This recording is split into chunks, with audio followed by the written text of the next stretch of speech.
Assalamualaikum warahmatullahi wabarakatuh. Perkenalkan, nama saya Winda dari program studi akuntansi.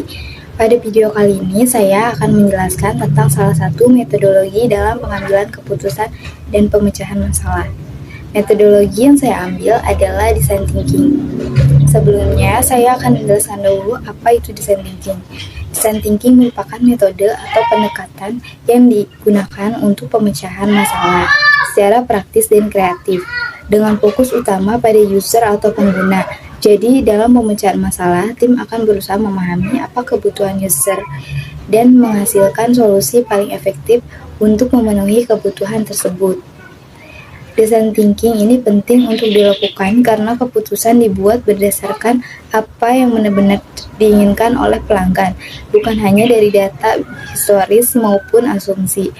Dengan demikian, desainer dapat menghasilkan sebuah produk atau layanan yang disukai oleh lebih banyak user. Nah, design thinking ini memiliki 4 tabel penting.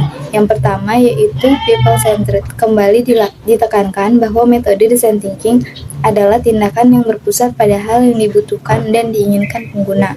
Dalam hal ini, manusia harus berfokus. Mengapa harus berfokus pada manusia? Karena jika kamu tidak mengerti apa yang diinginkan oleh pengguna, metode ini tidak akan berguna dengan baik. Prinsip ini dimulai dengan empati dan fokus terhadap riset untuk benar-benar memahami manusia, yaitu klien, pelanggan, atau pengguna. Yang kedua yaitu highly kreatif. Untuk menggunakan metode design thinking, kamu bisa berkreativitas sebebas mungkin, karena tidak ada aturan yang terlalu kaku dan baku. Menciptakan atmosfer atau suasana yang terbuka dan menyenangkan sangat penting untuk memproduksi kreativitas yang lebih berkualitas. Hal ini memberikan kamu kesempatan untuk melihat masalah dengan cara baru, dari perspektif yang berbeda, dan memberikan kamu kesempatan untuk memikirkan solusi yang lebih bervariasi.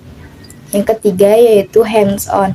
Proses design thinking memerlukan pengujian langsung oleh tim desain, bukan hanya membuat teori atau gambaran di atas kertas.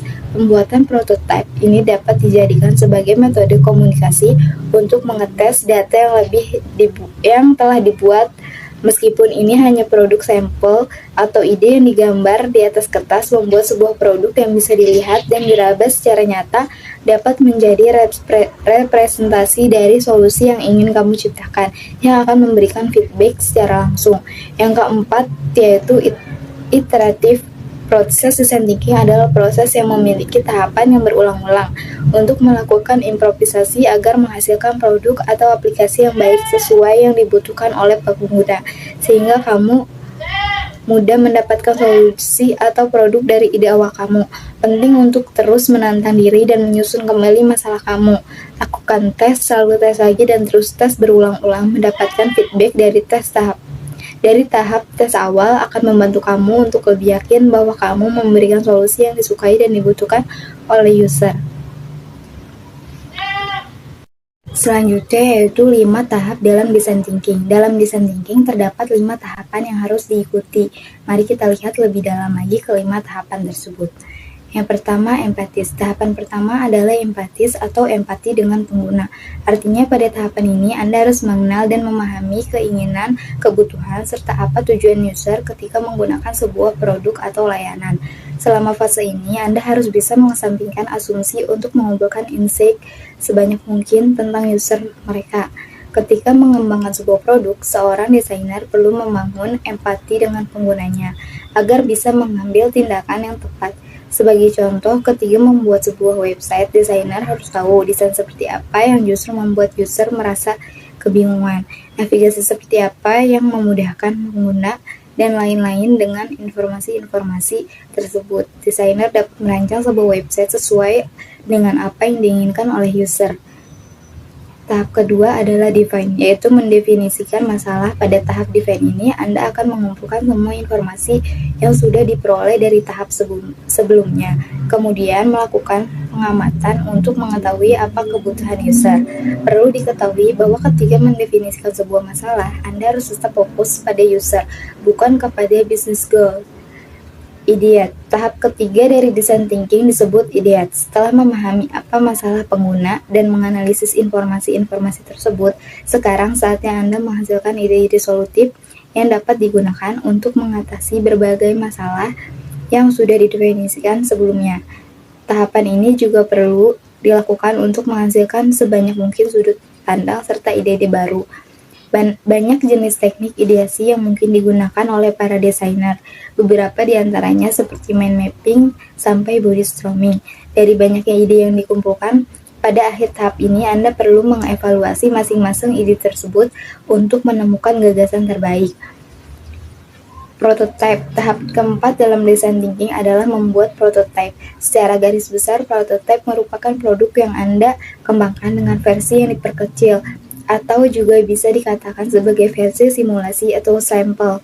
Biasanya desainer akan membuat prototype dalam bentuk sketsa, digital mockup, paper mockup, atau yang lain. Dengan prototype ini, desainer dapat menguji ide dan desain yang dibuat. Contoh yang saya buat di sini, saya mengamati bahwa banyak sekali orang-orang yang merasa mental health-nya terganggu. Devannya itu di sini banyak sekali dari mereka yang ingin konsultasi ke psikiater namun terhalang oleh biaya. Karena biaya ke psikiater cukup mahal dan sulit dijangkau oleh masyarakat yang memiliki masalah ekonomi. Ideatnya yaitu maka dari itu saya berencana membuat aplikasi kesehatan mental yang saya beri nama Mental Health Care. Mental Health Care adalah salah satu aplikasi mental health yang wajib kamu coba. Apakah kamu sedang sedih atau tidak mood? Jika iya, gunakan aplikasi mental health yang satu ini. Mental Health Care akan memberikan berbagai pertanyaan tentang perasaanmu saat ini. Aplikasi ini tidak hanya memberikan solusi atas kecemasan atau masalah kesehatan mental lainnya. Lebih dari itu, Mental Health Care akan mengubah pola pikirmu tentang kecemasan. Apabila terganggu dengan sifat perfeksionis diri sendiri, kamu juga dapat menggunakan aplikasi ini untuk melawannya loh.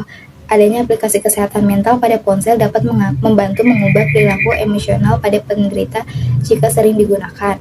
Nah, prototipenya itu aplikasi mental health menghadirkan banyak fitur-fitur konsultasi untuk penderita mental health. Aplikasi ini dapat digunakan oleh seluruh masyarakat Indonesia yang menderita gangguan psikologis atau mental health dan memudahkan mereka untuk konsultasi mengenai masalahnya. Mungkin hanya itu yang dapat saya sampaikan. Semoga apa yang saya sampaikan dapat bermanfaat untuk kalian semua. Kurang lebihnya saya mohon maaf. Wassalamualaikum warahmatullahi wabarakatuh. Video ini saya buat sebagai tugas akhir mata kuliah Bisnis Digital dan Inteligensi Bisnis ITB Ahmad Dahlan Jakarta.